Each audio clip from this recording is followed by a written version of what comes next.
Coucou à tous, j'espère que vous allez bien. On va commencer aujourd'hui par une guidance collective, donc destinée essentiellement au parcours de flammes jumelles et pour toute personne qui voilà, pourrait entrer en résonance avec les messages transmis. Prenez uniquement ce qui vous parle, ce qui vibre instantanément pour vous, sans chercher à tordre les informations reçues pour les faire rentrer dans les cases de votre histoire. C'est important. Histoire de pas, si vous voulez vous mettre dans l'attente, risquer de vivre une déception parce que pour pouvoir expérimenter les choses qu'on souhaite vivre, on a un chemin à faire, il y a un chemin de guérison, de compréhension, on a besoin d'avancer, si vous voulez, d'incarner depuis l'intérieur ce qu'on souhaite expérimenter au dehors, et ça ne peut pas se faire sans ça, puisque l'extérieur, notre vie concrète, notre quotidien, n'est que le reflet de l'énergie qu'on porte, donc ça passe inévitablement par un certain cheminement qui n'est souvent pas aussi rapide et aussi facile que ce qu'on pourrait espérer, mais voilà, ça fait partie du lot, et ça en vaut la peine, mine de rien,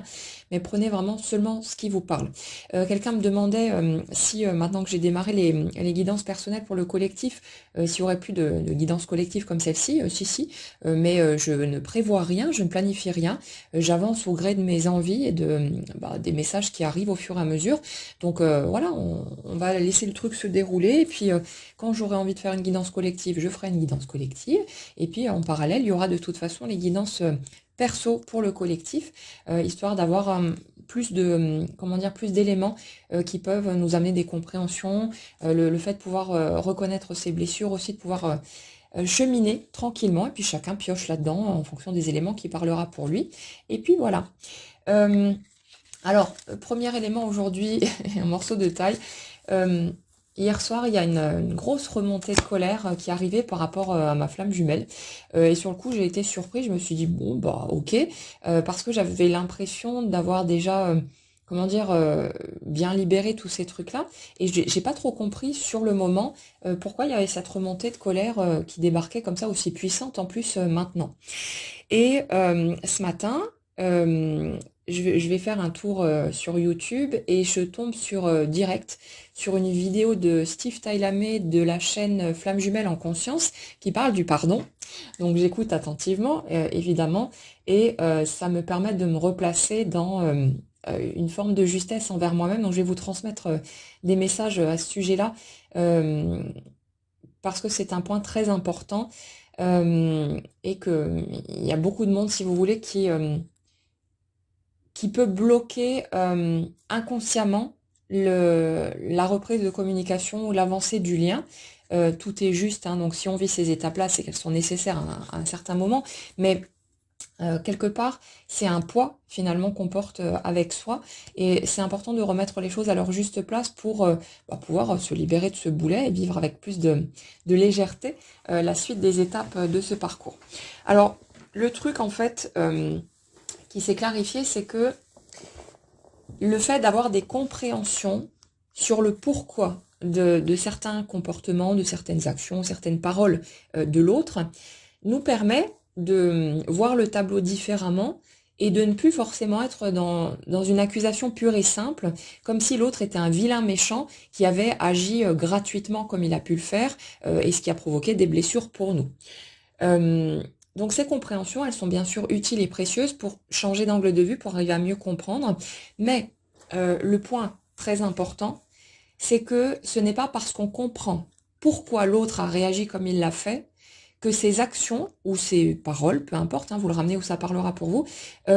sont excusables. C'est-à-dire que si vous, d'un point de vue humain, vous avez vécu les choses en étant blessé, comment dire, en étant confronté à des situations par rapport à l'autre qui ne sont pas acceptables pour vous, c'est pas parce que vous comprenez le cheminement de l'autre, ce qu'il a pu vivre par le passé, qui l'a amené à certaines blessures, comme tout le monde, hein, que ça justifie, si vous voulez, le bon droit de l'autre d'avoir pu agir comme il l'a fait quand son attitude a pu être déplacée ou non respectueuse ou peu importe. Donc il y a un truc à recaler, parce que sur ce parcours de flamme jumelle, on a toujours tendance à vouloir être dans cet amour absolu, et surtout on a tendance à vouloir à tout prix revenir vite, vite, vite à l'amour en essayant parfois de griller certaines étapes, Parce qu'on a peur qu'en acceptant ce qu'on ressent dans la colère, le ressentiment, tous ces trucs-là, euh, qu'on finisse comme par le passer, par juste avoir envie de claquer la porte définitivement au nez de l'autre et par le zapper alors qu'on aurait eu entre les mains cet amour si fort. Euh, c'est comme si vous voulez, dans d'autres relations où le ressenti a été nettement moins puissant, le fait de pouvoir éventuellement perdre l'autre de façon définitive, ça pouvait certes être quelque chose qui faisait éventuellement provoquer des peurs ou ce genre de choses, ou qui était souffrant, ok, mais c'est comme s'il y avait une conscience à chaque étape du fait que si ça s'arrêtait avec cette personne, ben c'était pas si grave que ça, parce que on est 8 milliards sur Terre et que dans le lot, il y aurait de toute façon plein d'autres personnes à rencontrer, peut-être avec une meilleure correspondance à ce qu'on souhaite vraiment, une meilleure entente, une plus grande complicité. Il y avait cet espoir. Aussi parce que la plupart du temps, on a déjà vécu plusieurs relations, donc on sait que quand il y a une rupture, quand il y a un moment difficile ou qu'on se rend compte que ça colle pas avec l'autre, qu'on n'avance plus sur la même longueur d'onde, on sait qu'on va souffrir pendant un certain temps. Souvent aussi, c'est notre fierté qui est piquée, hein, notre ego qui est à vif. Parce qu'il y a cette séparation qui intervient, ou bien voilà, pour toutes sortes de raisons, mais on a cette conscience, si vous voulez, de pouvoir retrouver un équivalent, ou voir quelque chose de mieux, pourquoi pas. Et du coup, la rupture peut être souffrante, bien sûr que oui, parce qu'elle vient aussi repiquer dans certaines de nos blessures, mais c'est pas aussi, comment dire, on le prend pas autant à cœur que quand on vit cette rencontre particulière avec sa flamme jumelle où on a ce sentiment d'avoir en face de soi la personne qu'on a toujours attendue, de vivre enfin ce grand amour, de le ressentir enfin à l'intérieur de soi et de voir que ça existe pour de vrai. Et du coup, c'est beaucoup plus délicat, en tout cas de ce que j'ai pu observer dans mon propre parcours ou chez les personnes que j'ai pu accompagner. euh, c'est beaucoup plus délicat en fait de d'être dans cette même justesse envers soi-même, dans ce même, je vais dire détachement, parce qu'il y a un certain détachement quand même par rapport aux autres relations qu'on a pu vivre, dans cette espèce de conscience justement que de toute façon, quoi qu'il arrive, on rebondira, on rencontrera quelqu'un d'autre, on avancera et puis on trouvera ce qui nous convient le mieux. Donc là, c'est un cas à part, parce que le fait est qu'on n'a jamais connu ce type de lien, on n'a jamais ressenti quelque chose de cette amplitude-là, et donc on n'a pas de d'assurance, entre guillemets, même si dans les autres cas on n'en a pas non plus, mais il y a quand même une conscience un peu différente, mais on n'a pas de la moindre certitude et au contraire on a beaucoup de doutes sur le fait qu'on pourrait éventuellement faire une rencontre au minimum équivalente, voire une rencontre pourquoi pas encore plus forte sur notre chemin. Donc c'est vrai que c'est assez délicat et du coup on va avoir tendance à accepter beaucoup de choses qu'on n'aurait pas accepté de qui que ce soit d'autre, qu'on n'aurait plus accepté de qui que ce soit d'autre, parce que généralement quand les étapes de la flamme jumelle s'enclenchent, à partir je dirais de la reconnexion, parce que les personnes qui sont sur des parcours longs, vous avez parfois rencontré l'autre 10, 20, 30 ans en arrière, mais la reconnexion se fait plus tard et là il y a le mouvement qui s'enclenche. Et si vous voulez, à partir du moment de cette reconnexion, le lien est tellement puissant, le lien est tellement fort que on a l'impression qu'on ne trouvera plus jamais une autre rencontre qui pourrait être identique, ou en tout cas, certes différente, mais de même amplitude au niveau émotionnel. Mais le truc, c'est que, arrivé à ce stade, on a déjà fait tout un cheminement dans l'avancée vers le respect de soi, vers son intégrité, vers le fait de vraiment savoir poser ses limites, tous ces trucs-là. Généralement, au moment où la reconnexion se fait avec la flamme jumelle, c'est qu'on a déjà franchi certaines étapes qui permettent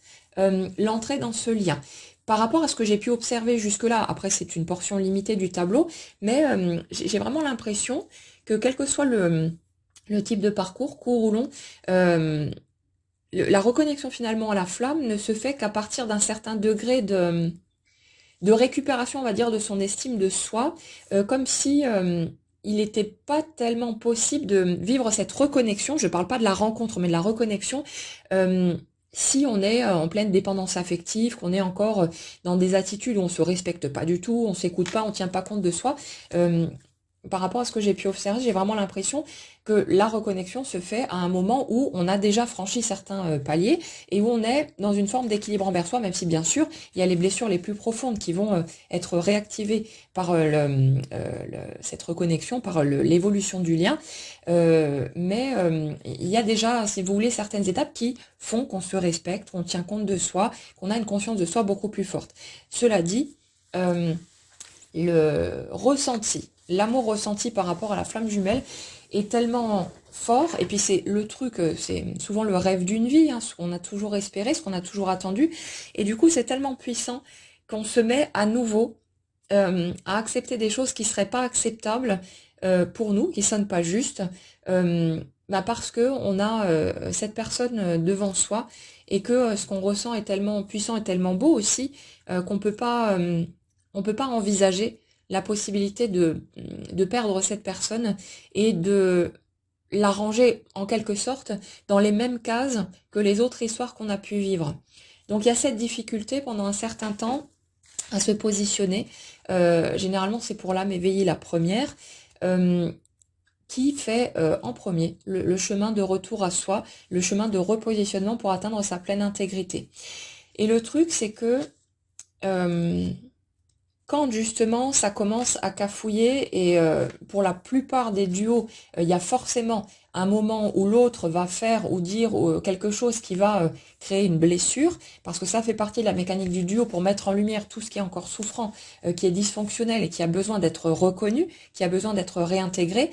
Donc à partir du moment où ça va cafouiller, ce que j'ai pu observer de mon côté pour un certain nombre d'autres personnes, c'est que on va se débattre de toutes nos forces pour ne pas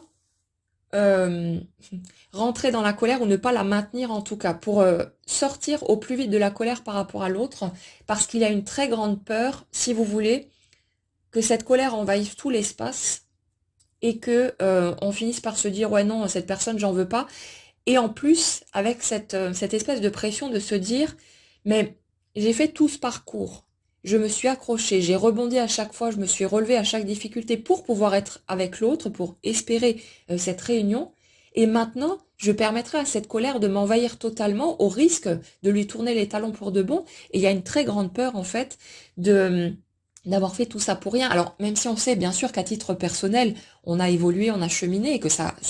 comment dire, c'est précieux pour nous, déjà rien que pour nous à titre individuel, mais il y a cette peur aussi de d'avoir vécu tout ça, d'avoir fait tant d'efforts quelque part pour s'être relevé à chaque fois et de se dire mais j'ai fait tout ça pour être avec cette personne, je peux pas accepter maintenant de rentrer dans un schéma qui me pousserait peut-être à claquer cette porte pour de bon et du coup on a très très peur en fait de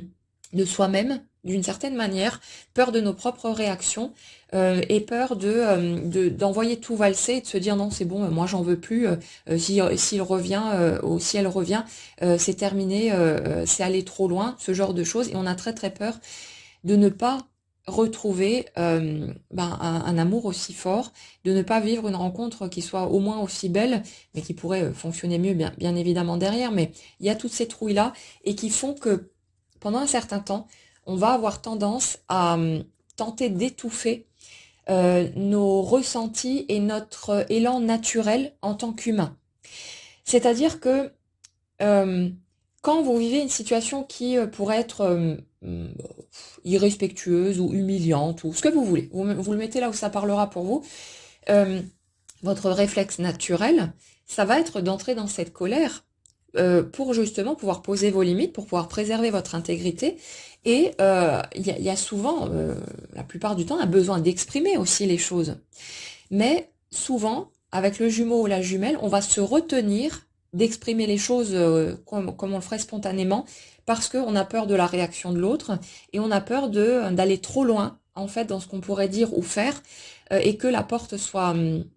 fermée pour de bon. Donc, y a toutes ces trouilles qui font on se bride, on se limite dans ce qu'on ressent, on ne se laisse pas ressentir tout ce qu'on ressent parce qu'on a très peur de ses propres réactions et du fait de peut-être gâcher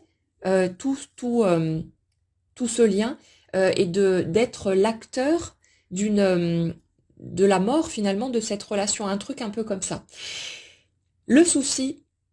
c'est que tant qu'on n'a pas vécu pleinement les émotions que ça nous fait ressentir, tant qu'on est dans cette limitation, ça va tourner en boucle et ça va revenir à la charge pour qu'on puisse ressentir, s'autoriser à ressentir les émotions que ça nous fait vivre, mais c'est pour participer à notre guérison. Et le truc, c'est que, évidemment, je suis pas en train de vous dire, autorisez-vous à être en colère contre l'autre et à décharger votre fureur sur lui ou sur elle, hein. Euh, il s'agit surtout de faire le truc avec soi-même, de s'autoriser à ressentir, et ça se passe à l'intérieur de nous. L'autre n'a pas besoin d'être présent. Ce que j'aime bien utiliser de mon côté, c'est les protocoles de Natacha Calestrémé, qui se trouve dans le livre La clé de votre énergie. Il y en a un pour justement pouvoir exprimer à l'autre tout ce qu'on a sur le cœur qu'on n'a pas pu dire et où justement on peut elle nous encourage à y aller franco, même à balancer des gros mots, peu importe, hein, mais vraiment à être dans notre élan naturel et spontané,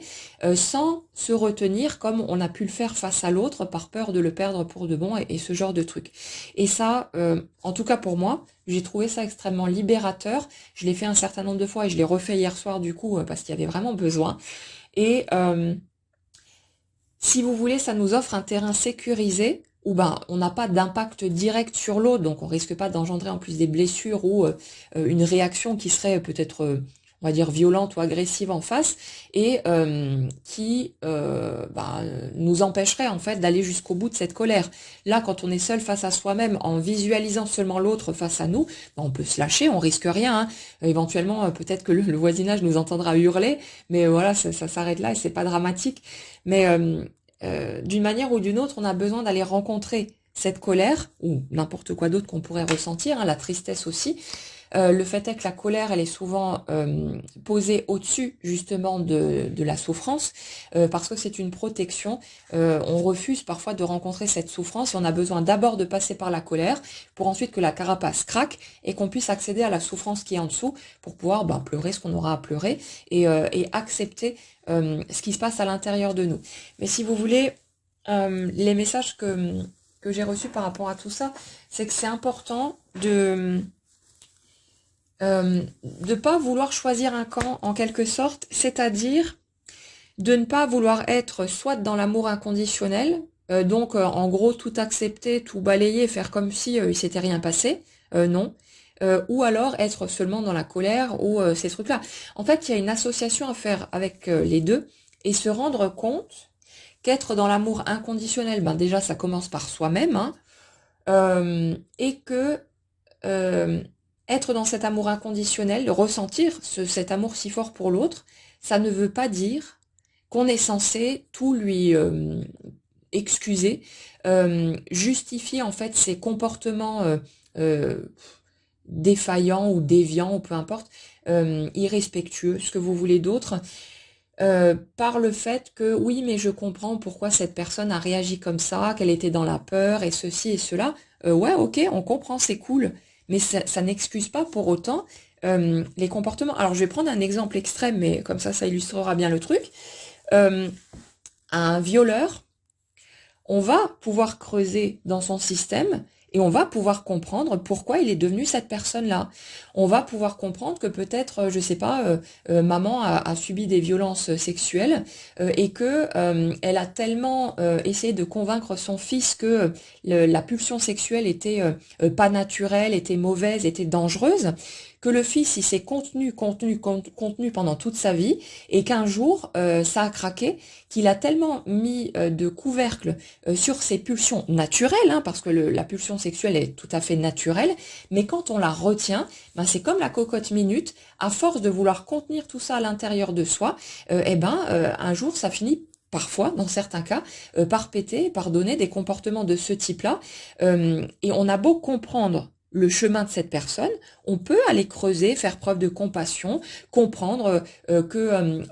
une personne qui va, je sais pas, commettre un meurtre, aura peut-être été un enfant battu, humilié en permanence. Enfin, on peut retracer le parcours de chaque personne ayant des comportements extrêmes de ce type-là et comprendre comment cette personne en est arrivée à cet extrême-là. Mais est-ce que ça rend pour autant son acte excusable? Bien sûr que non. Et même si là, bon, on part sur de l'extrême pour illustrer, mais c'est la même chose, ça s'applique partout. Et le fait est que ce n'est pas parce qu'on comprend le chemin de l'autre, les peurs qu'il peut avoir, les blessures qui peuvent être les siennes, que ça excuse les comportements pas respectueux ou autres qui ont pu être faits dans la matière. Donc, c'est comme si on nous invitait aujourd'hui à remettre les choses à leur place pour pouvoir justement aller vers ces libérations pleines et entières, parce que on va enfin s'autoriser à ressentir toute la colère qu'on ressent, quitte à prendre le risque de peut-être entrer dans ce désir que l'autre ne fasse plus partie de notre vie du tout. C'est ça en fait qui nous fait peur. On a du mal à lâcher en fait, hein. On a du mal à accepter ce qu'on ressent parce qu'on a très peur que ça vienne annihiler tout l'amour qu'on ressent pour l'autre, qu'on a ressenti jusque-là, et on a l'impression que si on se laisse glisser dans ce qu'on ressent de douloureux ou de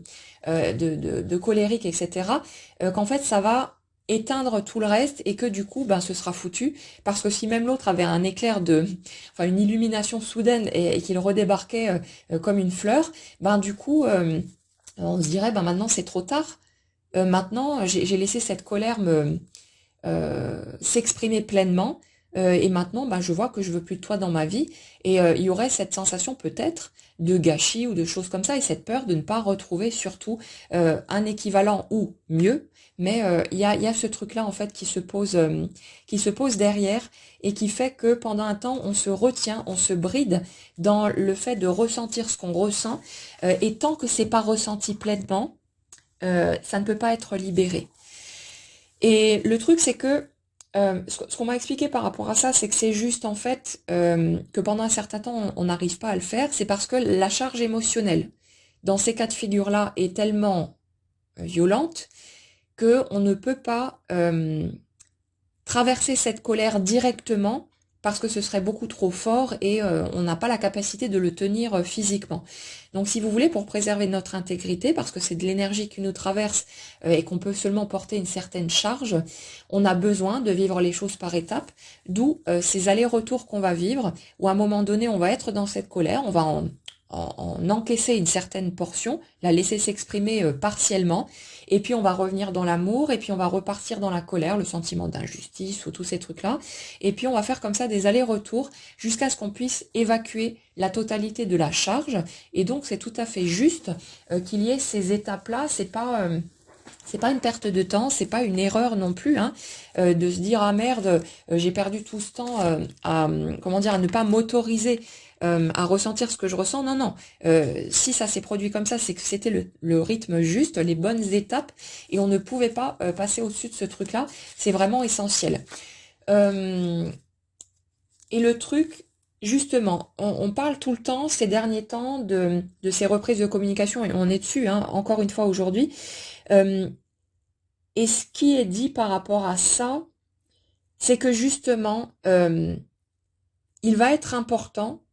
pour ces reprises de communication que vous soyez juste envers vous-même avant tout. Alors, quand je vous dis que ça va être important, il ne s'agit pas de se mettre la pression comme si vous étiez à un examen, le grand examen de votre vie, et que si jamais vous vous plantez quelque part dans la méthode, vous allez échouer et que ce sera terminé. Non, pas du tout. Si jamais il y a des cafouillages et que comment dire, que vous dérapez en n'étant pas totalement juste envers vous-même, ça fait rien. Il y aura peut-être d'autres étapes à vivre derrière, mais c'est que ce sera juste pour vous et que vous n'auriez pas pu faire les choses différemment de toute façon. Donc pas d'inquiétude, ne vous mettez pas la pression et laissez-vous simplement cheminer tranquillement. Mais ce qu'on me dit ici, c'est que à vouloir être à tout prix dans cet amour inconditionnel, beaucoup de personnes parmi nous auraient pu en cas de retour de l'autre, se contenter de lui ouvrir les bras en grand, de l'accueillir et d'être dans une forme de compassion, d'accueil bienveillant envers l'autre, mais en mettant sous le tapis tout ce que nous, on a gardé sur le cœur et qu'on va avoir besoin de mettre au dehors, quitte à blesser l'autre au passage. Ça va vraiment être nécessaire si vous avez vécu justement ce genre de situation où vous avez peut-être reçu les comportements, les agissements de l'autre comme un manque de respect ou quelque chose d'une trahison, peu importe, hein, ce genre de choses. Si vous avez gardé quelque chose sur le cœur qui n'a pas pu être exprimé complètement face à l'autre, ou où il n'y a pas pu y avoir de vraies discussions à ce sujet-là parce que vous étiez tous les deux dans votre ego et que c'est parti en grosse dispute ou ce genre de truc, hein, peu importe. Mais ce qu'on me dit ici, c'est que ça va être totalement nécessaire que vous puissiez vous exprimer sans retenue, ce qui ne veut pas dire, encore une fois, déverser vos foudres sur l'autre, parce que normalement, arrivé à ce stade-là, on a suffisamment de recul sur ce qu'on a vécu pour, certes, exprimer sans doute les choses avec de l'émotion, ça forcément, puisque ça nous touche, mais sans que ce soit plus dans une forme d'accusation rageuse où il n'y aurait aucune possibilité de discussion. Souvent, en fait, quand vous vous retrouvez face à quelqu'un et que vous vous dites ouais l'autre il refuse de parler, je peux rien lui dire, machin et tout, c'est parce que vous en fait vous êtes dans un positionnement où vous n'êtes pas dans une discussion, vous êtes dans du lynchage, on va dire ça comme ça, et dans un désir pur et simple de déverser votre colère sur l'autre. Alors, ça reste légitime, ça reste humain, donc pas de souci avec ça. Mais si vous observez votre propre positionnement dans des moments où vous vous retrouvez face à quelqu'un qui refuse la communication avec vous, qui ne veut rien entendre, ben c'est parce que vous n'êtes pas prêt à entendre quoi que ce soit non plus. Vous n'êtes pas prêt à entendre ce que l'autre a à dire. Vous voulez seulement vous pouvoir vous positionner et déverser sur l'autre ce que vous avez besoin de déverser, mais vous n'êtes pas dans un mode de discussion. C'est vraiment du sens unique. Donc c'est normal qu'on ait dans ce cas un miroir en face qui n'accepte pas de nous entendre, c'est parce que nous on veut pas l'entendre non plus, on s'en fout de ses explications, on a juste besoin de vider son sac parce qu'on est en colère, parce qu'on est blessé, tous ces trucs-là. Mais vous voyez que c'est tout à fait légitime en fait et logique qu'en face de vous, vous ayez quelqu'un qui ne veut pas discuter parce que vous n'êtes pas du tout dans un mode de discussion, vous êtes dans un mode de défoulage, on va dire ça comme ça, où vous ne faites que finalement parler de ce qui se passe chez vous et déverser votre colère de façon peut-être explosive, mais où il n'y a pas de possibilité de communication parce que bah voilà, vous n'êtes pas en mode je suis prêt à entendre ce que tu as à me dire, je suis prêt à entendre tes explications. Non, non, vous êtes juste en mode tu dois entendre ce que j'ai à te dire,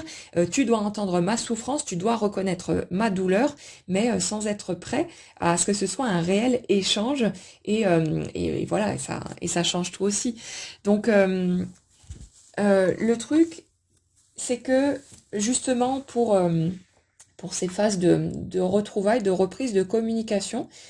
qui n'est pas encore la réunion, hein, les retrouvailles, c'est pas encore la même étape, c'est une phase de reconnexion dans la matière qui permet justement des réajustements, des mises à plat aussi quand c'est nécessaire, et c'est généralement le cas, et tous ces trucs-là. Et le truc, c'est que on nous invite à prêter attention à ce qu'on ressent et à ne pas justement ne plus être dans la retenue par rapport au fait d'avoir peur de perdre l'autre. Bon, de toute façon, à ces étapes-là, on a déjà vécu souvent des séparations tellement longues et douloureuses que quelque part, on a l'impression d'avoir déjà perdu l'autre et que voilà, foutu pour foutu, je me respecte et j'avance pour moi. Mais il y a un peu ce truc de faire attention à ce qu'on soit vraiment juste envers nous-mêmes et de ne pas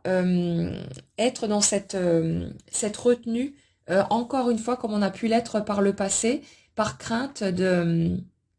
passer à côté de quelque chose et de se dire ah mais l'autre est enfin revenu, maintenant il faut pas que je le fasse fuir à nouveau ou ce genre de choses. Mais non,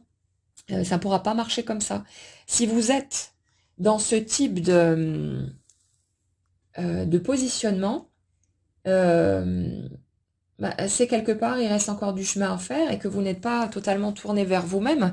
Donc, il y a vraiment cette notion de rétablir la justice envers soi-même. Et c'est rigolo parce qu'encore une fois, hein, on a eu pendant un certain nombre de guidants cette notion de l'autre personne qui, parce qu'elle a ouvert les yeux, parce qu'elle prend conscience du lien, tous ces trucs-là, qui allait être poussée à agir pour rétablir la justice par rapport à elle-même et par rapport à vous aussi. Et là, du coup, on est dans la notion intérieure du fait de rétablir la justice par rapport à soi pour ne plus justement se positionner dans quelque chose où on s'oublierait soi pour faire passer l'autre avant. Donc il y a un truc de vraiment se faire ce cadeau à soi-même, de vérifier dans notre positionnement, et bon, parfois sur le vif, on n'y arrive pas, mais après on réfléchit un peu au truc, et puis on le remarque, donc on peut se repositionner et exprimer les choses, il n'y a pas de souci avec ça. Mais il y a un peu cette notion de... de rétablissement de la justice face à soi-même, et ça passe par la reconnaissance de notre blessure et par la reconnaissance du fait que quand, en fonction des situations bien sûr, hein, mais que quand c'est le cas, les agissements de l'autre n'ont pas à passer dans la case des choses compréhensibles et acceptables si ça ne sonne pas juste pour nous. C'est-à-dire que vous pouvez être ouvert aux explications de l'autre, à ce qu'il pourrait avoir à dire, voilà, peu importe. Mais si pour vous, ce qui a été vécu concrètement, ce qui a été fait, ce qui a été dit par l'autre n'est pas OK, vous n'avez pas à en faire quelque chose d'acceptable sous prétexte de pardonner.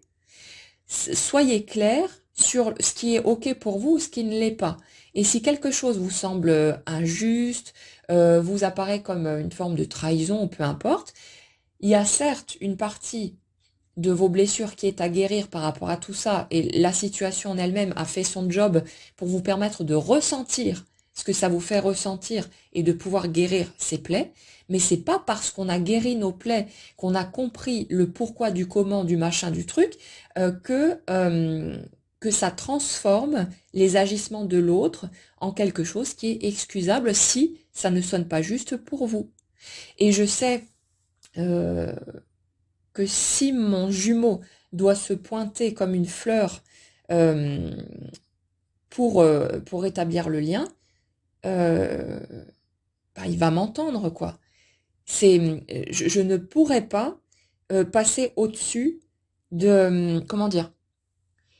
je ne pourrais pas simplement lui ouvrir les bras et puis hop, on repart sur de bonnes bases ou je sais pas quoi, si je ne suis pas passée par l'étape de déverser tout ce que j'ai sur le cœur et qui n'a pas été exprimé directement et expliqué. Donc pour moi, c'est un indispensable.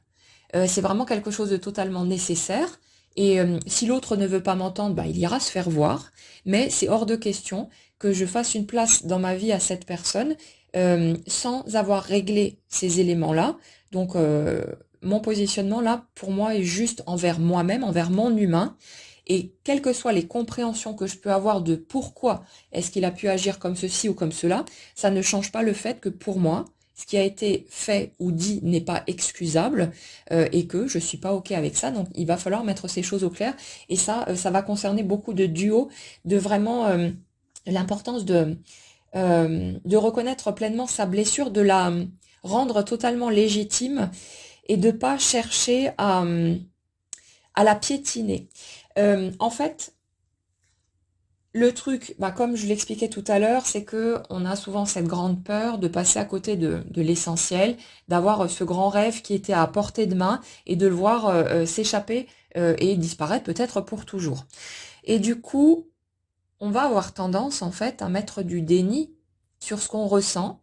à essayer pendant un certain temps, et je l'ai fait plein de fois, de se persuader qu'on a pardonné, que ça y est, on est guéri, qu'on est passé au-dessus, et puis on va voir des éléments se repointer. Si la colère est toujours là, c'est que quelque part, il y a une part de nous qui n'a pas été entendue, qui n'a pas été reconnue. Et on a besoin de se redonner cette légitimité à ressentir ce qu'on ressent et d'arrêter de vouloir l'étouffer, l'empêcher de parler ou s'en débarrasser au plus vite par peur en fait de passer à côté de quelque chose ou de pas être prêt ou prête quand l'autre pourrait revenir à la charge. Donc ça fait partie de ces étapes qui sont totalement indispensables, c'est de vraiment aller rencontrer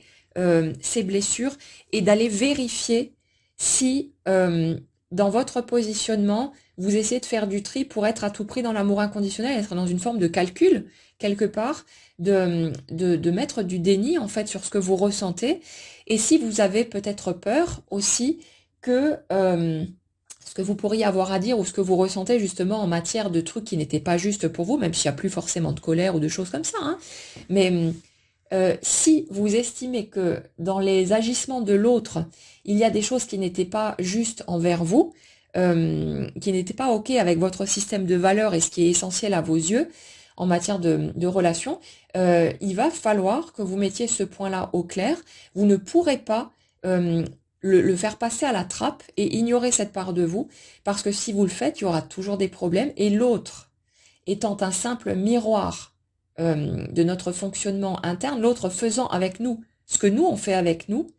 il va forcément vous le renvoyer d'une manière ou d'une autre, jusqu'à ce que vous puissiez aller reconnaître et admettre ce qui se passe à l'intérieur de vous, et que vous mettiez tout ça au grand jour, que vous alliez rencontrer ces parts de vous, au lieu de vouloir les faire taire, comme si vous leur disiez non non mais dis rien, arrête de t'énerver parce que sinon l'autre il va repartir. On est encore posé sur de la peur, et quelque part on est encore posé sur une forme de manque de respect envers soi-même. Et même si c'est encore si ça paraît des petites bricoles par rapport au chemin qu'on a déjà fait, c'est un manque de communication envers soi-même. Et c'est normal, quand on cherche à faire taire des parts de soi, qu'on se retrouve en face avec un jumeau qui se tait. C'est tout à fait légitime, c'est tout à fait logique, et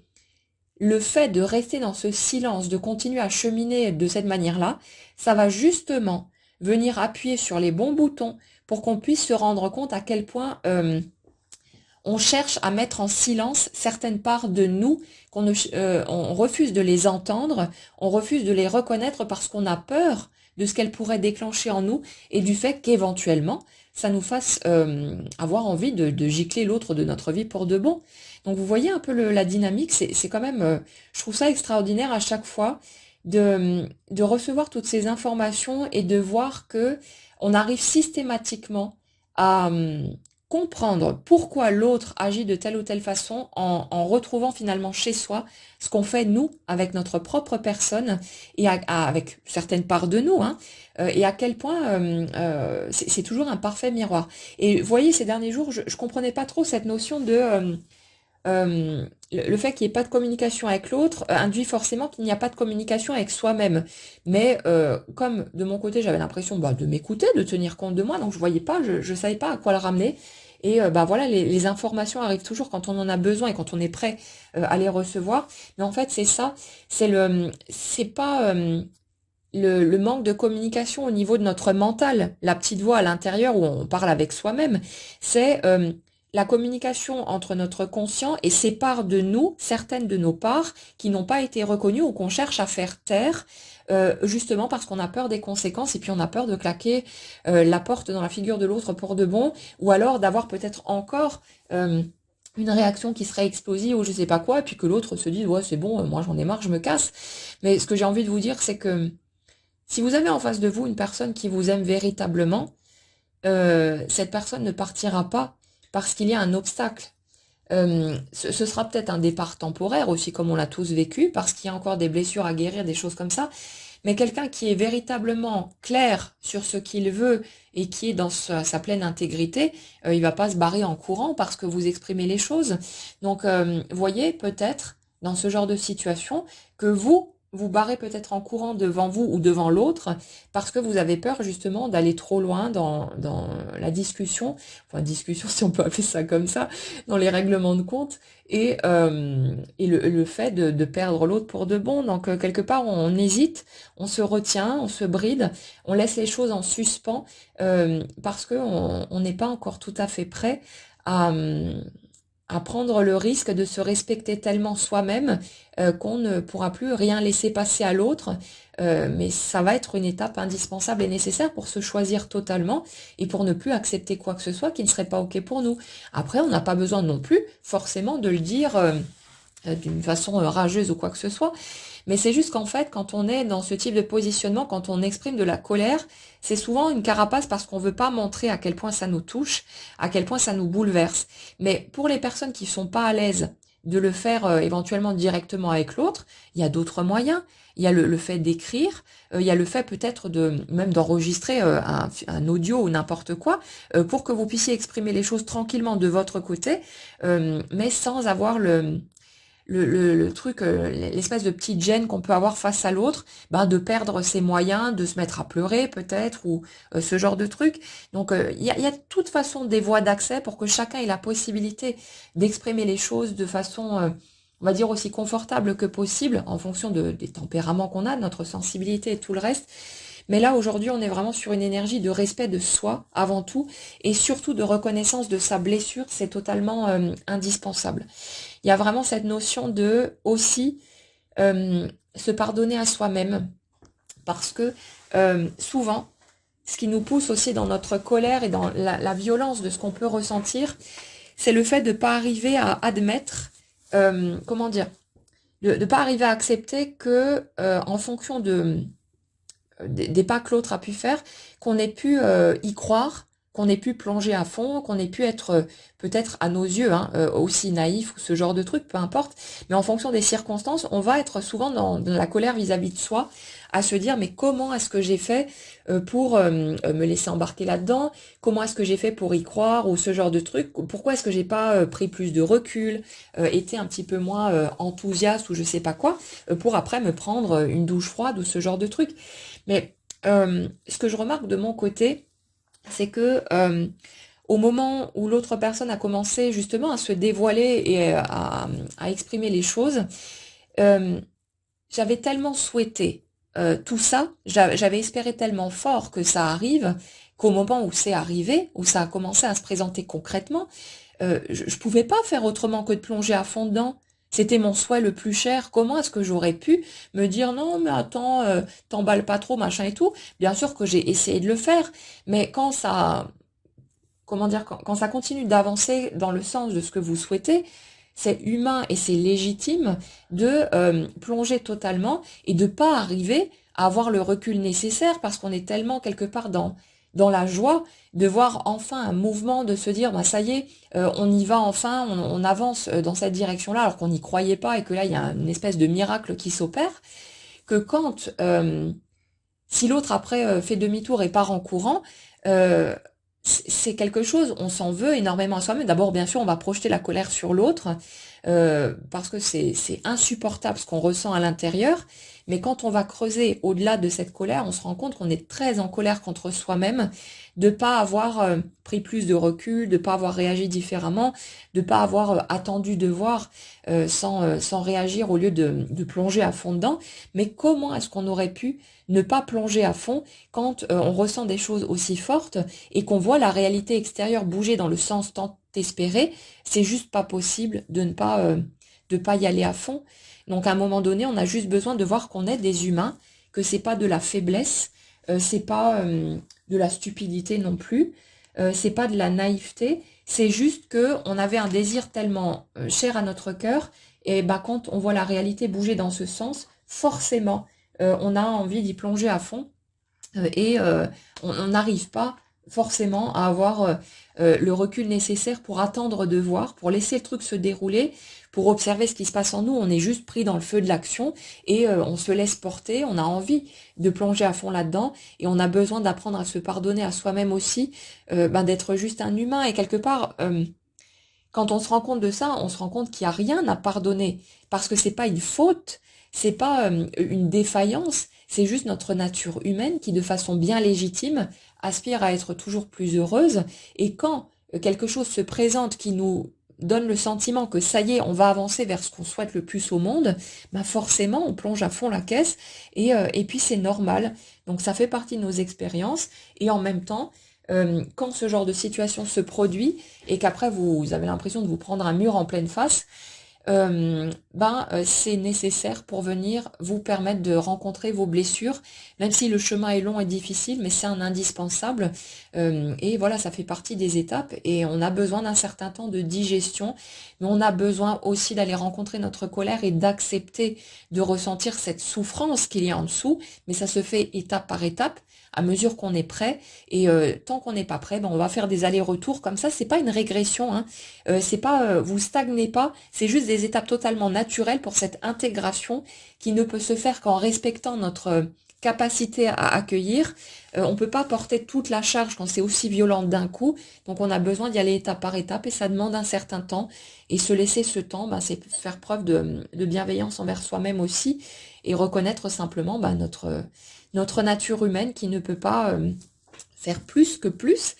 qui ne fait que de son mieux à chaque instant, mais ça demande un peu de temps pour qu'on puisse digérer d'être seulement un humain, entre guillemets, et là où nous a vendu finalement qu'on pouvait toujours s'améliorer, toujours progresser, ceci et cela,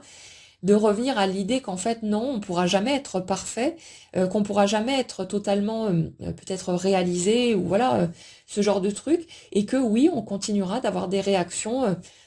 toutes différentes les unes des autres, d'être blessé par moments, d'avoir des coups de gueule, d'avoir des moments de tristesse, d'avoir des parfois de réagir de façon naïve ou peu importe, mais c'est notre nature humaine qui fait ça. Et quand si vous voulez, quand on refuse cette possibilité de retomber dans ce type de mécanisme, on refuse le mouvement de la vie tout simplement, parce que ces écueils, tous ces trucs-là, ils font partie de ce mouvement. Chaque élément de notre vie contient tous les possibles, c'est-à-dire le meilleur comme le pire, et va se manifester toujours ce qui correspondra à notre énergie ou à nos besoins aussi par rapport à notre guérison. Donc, si vous voulez, on ne peut pas contrôler la manière dont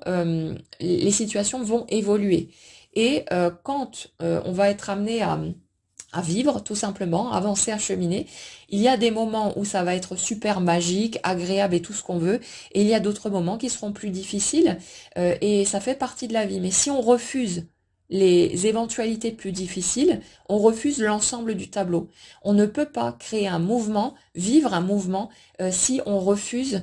une partie du contenu, si vous voulez. C'est une seule et même énergie. Imaginez une sphère qui contient à la fois le meilleur et le pire, et puis toutes les nuances, bien sûr, entre les deux. Soit vous prenez la sphère en entier, soit vous avez que dalle.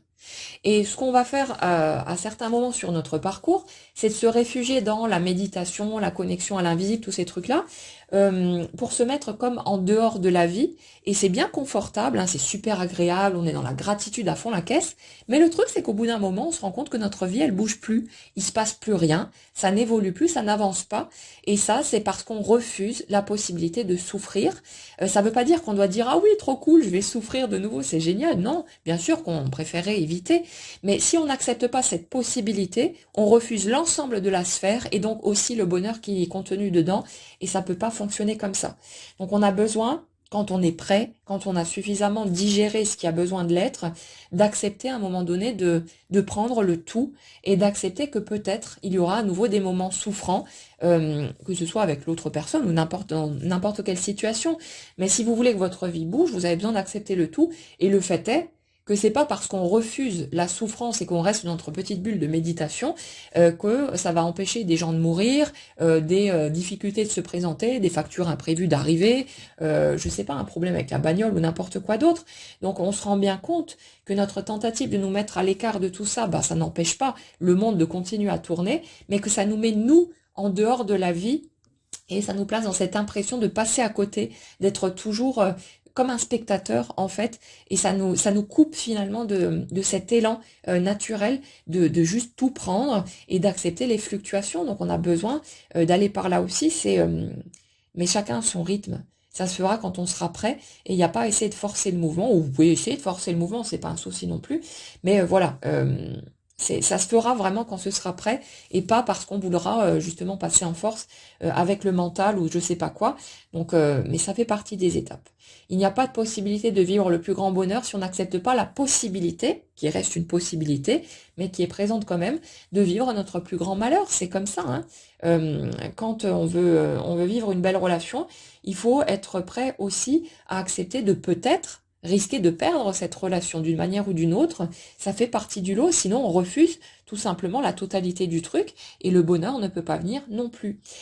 Ouais, donc aujourd'hui on est vraiment là-dessus, le fait de rétablir la communication avec soi-même finalement avant tout et d'aller plonger au cœur de nos blessures, mais vous inquiétez pas, hein, vous n'avez pas besoin de courir dans tous les sens à vous dire ah vite vite vite il faut que je trouve mes peurs, mes blessures, machin et tout. Non, ça va venir se présenter à vous tout seul, ben, comme ça a été le cas pour moi hier soir. Dès que c'est mûr, dès que vous êtes prêt pour passer à une nouvelle étape, boum, ça se présente, les choses se font et puis voilà, il y a de toute façon des voies d'accès qui se présentent, donc vous n'avez pas besoin d'avoir peur et de croire que si vous ne faites rien consciemment, que vous risqueriez de passer à côté de quelque chose. Absolument pas. Ça se fait tout seul, donc pas d'inquiétude. Laissez juste le tableau se dérouler tranquillement et les étapes se mettre en place. Mais ouais, bah, quelque part, hein, ce rétablissement de la communication à l'intérieur de soi, c'est de façon totalement logique, ce qui induit aussi le rétablissement de la communication à l'extérieur. Mais comme dit, il va être vraiment important que chacun de nous s'écoute, se respecte et agisse selon ce qui est juste pour lui ou pour elle.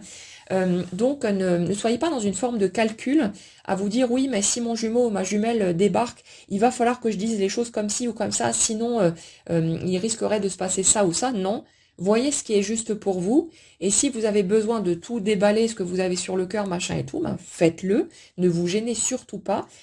Vous pouvez bien sûr trouver l'art et la manière de le faire pour que ce soit aussi on va dire doux et confortable que possible, ou en tout cas le moins violent possible, mais vous allez avoir besoin de rester connecté à votre vérité intérieure et de ne pas essayer de passer l'éponge ou de mettre à la trappe des éléments qui sont indispensables à exprimer, à mettre dehors et à régler à deux. Et si l'autre n'est pas prêt à l'entendre, ben c'est peut-être que vous n'êtes pas prêt à entendre non plus ce qui pourrait être dit en face ou ce genre de choses. Et dans ce cas, c'est une étape qui viendra un tout petit peu plus loin. Mais c'est vraiment important de rester connecté à sa vérité intérieure, d'aller reconnaître les parts de soi qui sont en souffrance et de ne pas chercher à accepter des choses qui ne seraient pas acceptables sous couvert de oui mais je comprends ce que l'autre a pu vivre ou comment, dans quel contexte il a pu grandir, etc. Ouais ok, mais on s'en fout, ça change rien à ce qui est vécu pour vous et ça change rien au fait que certains agissements ou certaines paroles ou peu importe ne sont pas acceptables en fonction de notre système. Soyez juste envers vous-même et c'est ça qui vous fait avoir en face de vous quelqu'un qui sera juste envers vous aussi. Donc commencez par l'intérieur toujours et ramenez tout ça chez vous pour voir ce qui se passe de vous à vous, en sachant que dans ce parcours spécifique, l'autre est toujours en train de faire vis-à-vis de nous ce que nous on fait vis-à-vis de notre propre personne. Et c'est vraiment essentiel de le garder bien en tête pour bon, ne pas finalement se tourner vers l'extérieur en croyant que c'est l'extérieur qui fait que, c'est l'autre qui se réveille pas ou je sais pas quoi. Non, non, ça part du dedans et vous pouvez trouver toutes les réponses de ce côté. Et même si au début c'est pas forcément confortable de se confronter à cette idée, ça permet vraiment d'apporter un soulagement, une libération et c'est très précieux. Donc ramenez-le à l'intérieur et voyez où ça parle pour vous. Et là vous aurez de sacrées jolies clés pour vous sentir de plus en paix, de plus en plus en paix avec vous-même et trouver comment dire, cette compassion, cette bienveillance pour votre propre personne avant tout, au fur et à mesure que vous faites des pas dans ce sens. Voilà les amis pour les messages que j'avais à vous transmettre de ce côté-là. N'hésitez pas comme toujours à partager en commentaire vos réactions, ce que vous ressentez par rapport à tout ça, comment vous vivez peut-être ces étapes de votre côté aussi, les avancées qui peuvent se faire également pour vous. Pour ceux qui n'écouteront pas l'autre guidance que je publierai un petit peu plus tard, je vous souhaite un très bon réveillon, un joyeux Noël et puis prenez bien soin de vous, profitez autant que possible et puis on se retrouve très vite pour une prochaine guidance. Une très belle journée à tous.